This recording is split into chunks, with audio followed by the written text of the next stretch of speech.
name is Dan Fredman. My Chinese name is Fu Deming. I'm an American and I live in Beijing, and I'm a coffee drinker. I drink coffee every day.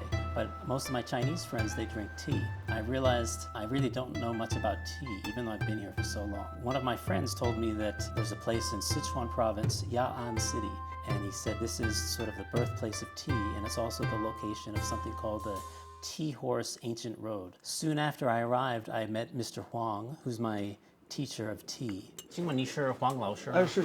Hey. Yeah. I asked him about Chama Gudao. He said, before you study that, you need to learn more about tea, the special Tibetan tea that is made here in Ya'an City. 味道很不错. Mr. Huang, he took me to the tea farm. It's kind of outside of the city. It's on basically on top of a mountain, and it's beautiful scenery. 对面那个小丛的，就是茶园。这个叫茶兜子，茶兜子泡在这个茶兜上，你先淘一下，对，是淘过来。So the first thing that I got to learn about was picking the tea leaves. 我们要过的这个茶叶集中到一块，然后放在这个茶兜上，用拇指使劲的把它按住，然后向左边旋转，茶就出来了。对。This is actually a very traditional method that they use there. The worker gave me a traditional knife, an implement for cutting the tea leaves that I guess they've probably been using a similar thing for generations for cutting the tea leaves. 需要多长时间能把一个包？就是装满，对。一般来说，如果我采这的话，一般就是1个小时。And the workers who've been doing it their whole lives, they can effortlessly get a huge clump of tea leaves all at once in a few seconds, and me, I was just kind of getting little bits at a time. I'm pretty good at cutting the leaves. I'm not too good at throwing them in the basket at this point. Let's see. Yes. So once I fill up one basket, then I get to go back and find out what the next step in this process is. Anyway, I eventually got okay at it and filled most of the way my big basket that was on my back. 体验一下这个采茶的不易啊。对，我们就把茶叶倒出来。So the next step in the tea making process was, I don't know if it was, I would say it was my favorite, but it was the one that kind of made the biggest impression on me, and that was called shaqing. I guess it's blanching the leaves. 危险吗？不危险。 This huge wok is 200 degrees. And even though they kept telling me it's safe, don't worry, I was actually kind of worried. 你看师傅他 technician who was there, of course, is a master of doing this, so he doesn't have any chance of burning his hands. But he could effortlessly move the leaves around the wok and pick them up and do whatever needed to be done. 对，茶抓茶。 The whole time I was kind of worried that I was going to burn my hands, and it really was kind of hot. 哎，对，杀青的作用就是去掉那个草青味，它的香味出来了就可以了。这个动作要做到什么程度呢？看那个茶叶杀青走水，就是水分消失的情况，来确定你杀青到没到位。你看，是吧？有点粘手了，是不是？哎，这个程度就差不多了。 After that, he dumped all the leaves into a big burlap sack and then carried it up a ramp and then stepped on it, simultaneously rolled the sack down the ramp. 这个手要扶好，看到没有？脚要慢慢的溜，两个的动作要协调。等会儿师傅带着你溜一下，好不好？行。 I have a feeling that this is much, much harder than it looks. Also, I have a feeling I'm probably going to fall down, and it won't be the first time I've fallen down today. But anyway, you'll get to see. Here we go. Now, 开始吧. That actually turned out to be the hardest thing in the whole process, because you're kind of off balance, and then you really have to be stepping and rotating the sack at the same time, and you have to coordinate with the other person. If you don't do it right, the sack just kind of slips down, and the two sides get uneven. 成功了. This is the third time. Hopefully the third time will be the charm. Swin. Oh. After struggling and not doing a very good job using this traditional method for rolling and pressing the leaves, which is supposed to separate the stems and the leaves, later on I found out that nowadays they have machines that do this much better than I was able to do. Almost there. But at least I got to experience and try the traditional way.好， We made it. 成功了。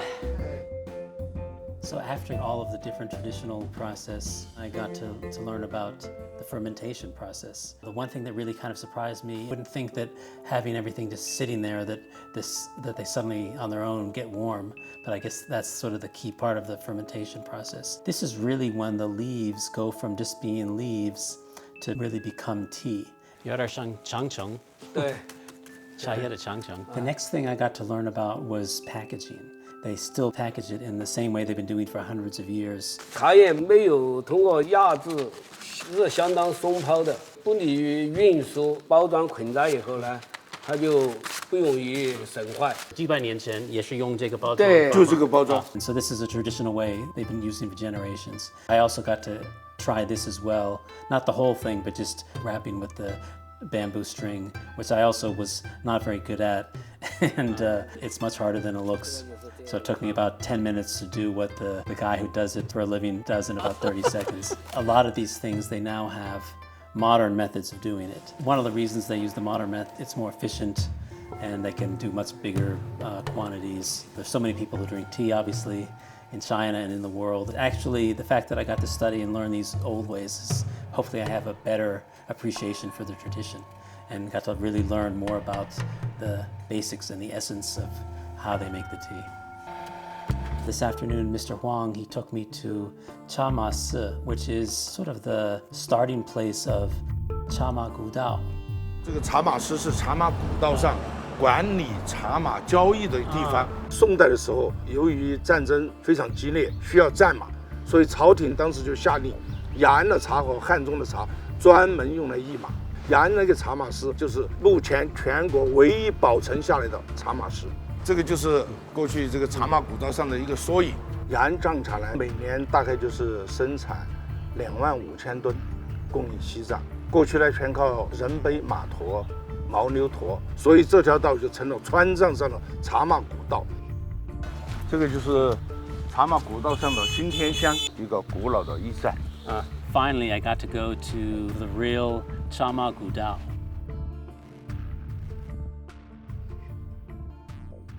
这个地方就是过去那个背夫们住的地方。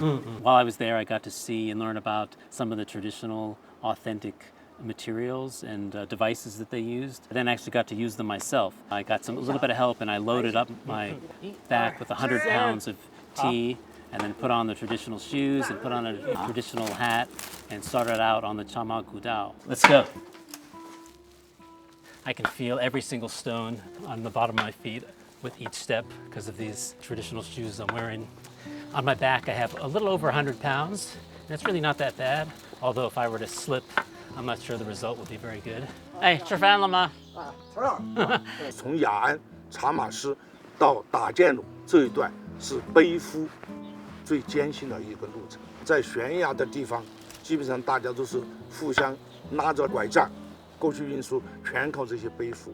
This part where the people were carried it on their backs was just sort of the first part of the whole road. Then they would transfer the tea onto horses and then go even further. 好，辛苦了，谢谢喝一碗茶。没问题。 So after learning about the process and going through this experience, one really deep impression I got is that tea, it's not just a beverage, it's sort of a resource.